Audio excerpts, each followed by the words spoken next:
Salut, c'est Greg, vous êtes sur la chaîne des apprentis voyageurs sur laquelle je vous donne des astuces, des conseils et des guides complets pour découvrir le monde par vous-même.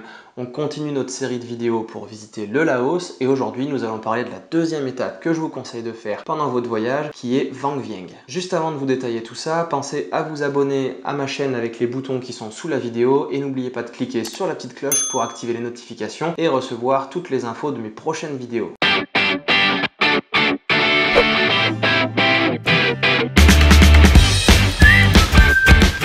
Alors juste après avoir visité Luang Prabang que nous avons vu dans la vidéo précédente, on continue notre descente dans le pays, on arrive juste avant Vientiane, mi-chemin entre Luang Prabang et Vientiane, et on arrive à Vang Vieng. Alors Vang Vieng c'est une toute petite ville, c'est une ville dans laquelle je ne vous conseille pas de rester longtemps, mais je vous conseille d'y faire étape pour une bonne raison, qui est la montgolfière. Vous pouvez ici en effet faire un vol en montgolfière inoubliable avec des paysages magnifiques, et son avantage aussi c'est que c'est le vol le moins cher du monde.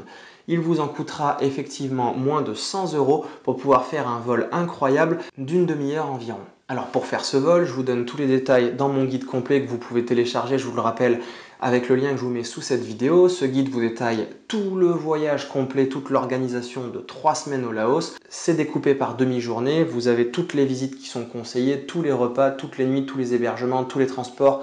Tout est dedans avec le budget aussi. Et donc une des étapes de ce guide, c'est ce petit tour en montgolfière. Alors je vous conseille de réserver votre vol la veille de votre arrivée pour être sûr d'avoir de la place ou même quelques jours avant. Parce que les montgolfières ne volent pas tous les jours non plus en fonction de la météo, vous le comprendrez bien. Et cette journée commencera très tôt le matin. Alors il y a aussi des possibilités en fin de journée, mais j'ai trouvé que le début de la journée était un bon moment pour voir le lever du soleil, parce que vous verrez tellement de couchers du soleil magnifiques que ça vaut le coup pour une fois de profiter du lever du soleil. Vous commencerez donc par vous élever au-dessus de la ville avec cette montgolfière, et puis vous irez au gré du vent dans les paysages qui entourent toute la ville et qui sont absolument magnifiques puisque tout autour de Vang Vieng vous avez pas mal de reliefs, vous avez quelques rivières, vous avez des endroits magnifiques, c'est des paysages vraiment époustouflants et le matin ça a encore un charme différent avec des couleurs qui sont vraiment très agréables avec le soleil qui se lève sur tous ces paysages.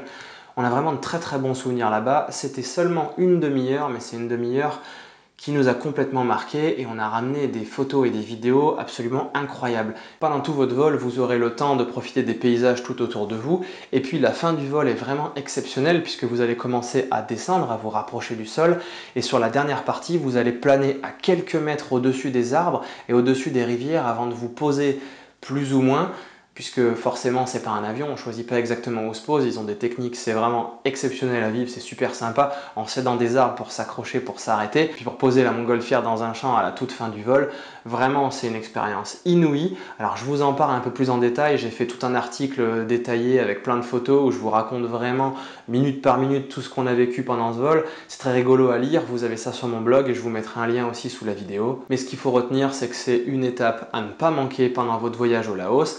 Alors, pour parler un petit peu plus de Vang Vieng quand même, parce que sinon ce serait un peu trop rapide de résumer ça juste au vol en montgolfière, vous avez une petite excursion d'une grosse demi-journée, on va dire, à faire en 2 roues, en moto, comme souvent on se déplace au Laos, c'est très facile comme ça.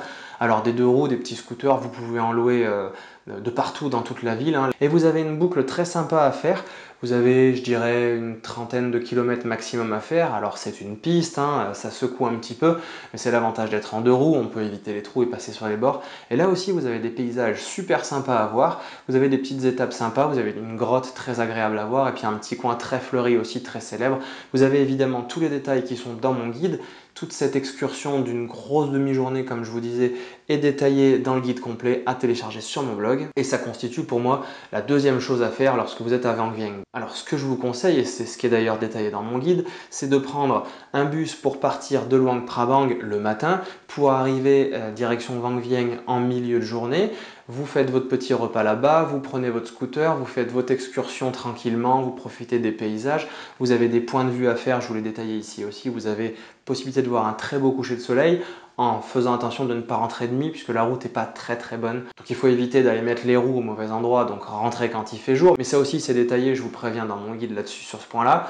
Et puis ensuite, vous faites une nuit là-bas, le lendemain matin, première heure, vous faites votre vol en montgolfière, et puis début d'après-midi, vous prenez un bus pour continuer la descente dans votre voyage pour aller au sud du Laos. D'ailleurs, quand on va descendre, juste après, on va passer par Vientiane. Alors Vientiane, je ne ferai pas une vidéo exprès dessus puisque j'ai pas vraiment apprécié cette étape. C'est une grande ville très bruyante. Quand vous passez de Luang Prabang ou de Vang Vieng à Vientiane, ça fait un choc pour les oreilles, j'ai envie de dire. C'est très bruyant, c'est beaucoup moins agréable, la nature est pas très sympa, ou alors il faut aller un petit peu dans les alentours pour chercher quelque chose. Et finalement, ce que j'ai trouvé, c'est qu'on perd des jours précieux dans ce voyage qui nous permettrait de découvrir le reste du pays. Donc j'ai réorganisé mon voyage et je voulais proposer autrement que ce que j'ai fait, en raccourcissant l'étape à Vientiane qui permet d'éviter de faire une excursion de 20 heures de bus pour continuer au sud. Mais voilà, je l'ai réduit au minimum juste pour faire une escale, une nuit, voir 2-3 adresses sympas, un temple sympa, et puis ensuite continuer au sud. Donc restez branchés puisqu'il y a une troisième vidéo qui arrive et qui va vous parler de Takek. C'est donc tout pour cette vidéo rapide sur Vang Vieng et puis sur le vol en montgolfière qu'on peut faire là-bas. Il ne me reste donc plus qu'à vous dire de ne pas attendre plus longtemps et de partir à la découverte des merveilles de notre monde en devenant des apprentis voyageurs. Bon voyage!